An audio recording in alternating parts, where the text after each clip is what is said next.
সাংবাদিকতা বাংলাদেশের ধ্বংস করে দেওয়া হয়েছে গত 17 বছর। আমরা আশা করব সাংবাদিক সুরক্ষা আইনটি যেন কার্যকর হয়, আবার যেন ফেসিবাদ না উঠতে না পারে, দোষররা যেন মিডিয়ে অবস্থান নিতে না পারে, সেই জন্য একটা কার্যকর উদ্যোগ নেওয়া জরুরি। আজকে গণমাধ্যম এখানে আলোচনা যে বিষয়, গণমাধ্যম অনেকগুলো চ্যালেঞ্জের মুখোমুখি। স্বাধীন সাংবাদিকতার গণতন্ত্রের মূল স্তম্ভ হল এটি এখন অনেকগুলো চ্যালেঞ্জের মুখোমুখি। এই চ্যালেঞ্জগুলো কি কি?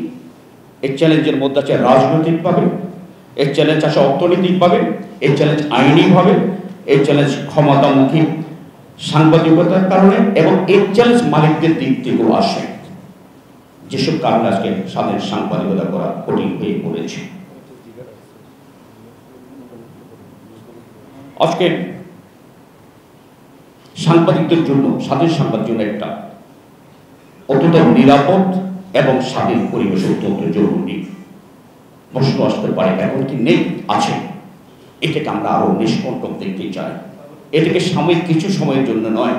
আমাদের এক ভাই বলেছিলেন যে এখন আছেন, ওরা আবার লাফিয়ে উঠবে, আবার যেন ফেসিবাদ লাফিয়ে উঠতে না পারে, দোষররা যেন মিডিয়ে অবস্থান নিতে না পারে, সেই জন্য একটা কার্যকর উদ্যোগ নেওয়া জরুরি। আপনারা অবাক হবেন, গণমাধ্যমের স্বাধীনতা বিরোধী 32টি আইন আছে, যেটা আমাদের গণমাধ্যম সংস্কার কমিশনের প্রধান কামাল আহমেদ কিছুদিন আগে বলেছেন। আমরা আগে 9টি জানতাম, বলেননি, ব্যাখ্যা করে 32টি আইন বলেছেন। দুর্ভাগ্যজনক হলে সত্য, সাংবাদিকতার সুরক্ষায়, সাংবাদিকের সুরক্ষায় কোনো আইন নেই। একটা করতে যাচ্ছেন, এটা আলোর মুখ দেখবে কিনা আমি জানি না, সবাই এখানে আছেন। আমরা আশা করব সাংবাদিকের সুরক্ষা আইনটি যেন কার্যকর হয়। কিছু কথা এসেছে, আজকে বলতে গেলে তো অনেক সময় লেগে যাবে। বাংলাদেশের সাংবাদিকের আস্থা নিয়ে কথা এসেছে। আমাদের সেলিম ভাই আছেন কিনা, এই যে সেলিম ভাই বলেছেন,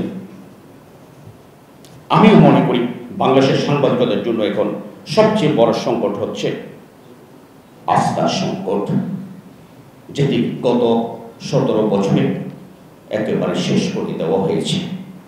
একটা পত্রিকা পড়ে বিশ্বাস করতে চায় না ঘটনাটা কি হয়েছে, বুঝতেই পারে না, বা বিভিন্ন পত্রিকা, একাধিক পত্রিকা তাদেরকে পড়তে হতো।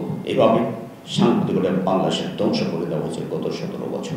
এখন একটা সুন্দর সময় এসেছে, এখানে বিশেষ সাংবাদিকরা আছেন। আমাদের মনে রাখতে হবে, সাংবাদিকতা হতে হবে পুরোটাই সত্য, আংশিক সত্য সাংবাদিকতা নয়। সত্য মিথ্যার সংমিশ্রণে গল্প হতে পারে,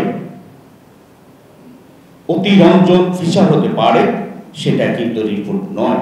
এই জায়গাটি যেন আমরা মনে করি। আরেকটা যে আমাদের মনে রাখতে হবে, আমাদের দায়বদ্ধতা শুধু এদেশের জনগণের প্রতি, এদেশের প্রতি আমাদের কেবলমাত্র দায়বদ্ধতা, আর কারো প্রতি দায়বদ্ধতা নয়, নেই।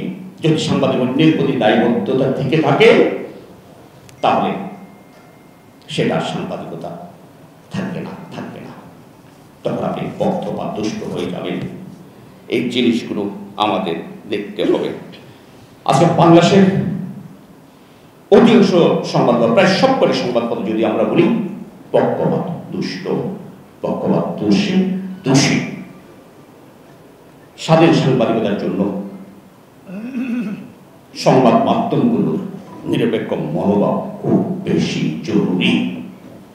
আজকের যে আলোচনা সভা, এখানে এই কাজটি যদি আমরা করতে পারি, তাহলে আমি মনে করি আমাদের এই আলোচনাটা সফল হবে। যে কথাটি বলছিলাম, আমাদের গণমাধ্যমের জন্য আজকে সবচেয়ে বেশি সংকট বা যে বেশি জরুরি, সেটা হলো যে আস্থার সংকটই তৈরি হয়েছে, সেই সংকট থেকে দূর করে গণমাধ্যমের প্রতি জনগণের আস্থাটা ফিরিয়ে আনা। আর এই ফিরিয়ে আনতে হলে আমাদেরকে বস্তুনিষ্ঠ সাংবাদিকতা করতে হবে। আমাদেরকে সাদাকে সাদা, কালোকে কালো বলতে হবে। আপনি যখন এখন প্রশ্ন করেন, জাতিসংঘ বলেছে 1400 ছাত্রকে হত্যা করা হয়েছে জুলাই বিপ্লবের সময়, আপনি যখন প্রশ্ন করেন যে 1400 কিভাবে হয়েছে বলেন, আপনি প্রত্যেক তথ্য দিচ্ছেন, আবারও প্রশ্ন করেন, বিব্রত করেন একজন উপদেষ্টাকে, তখন আপনি সাংবাদিক না দলদাস?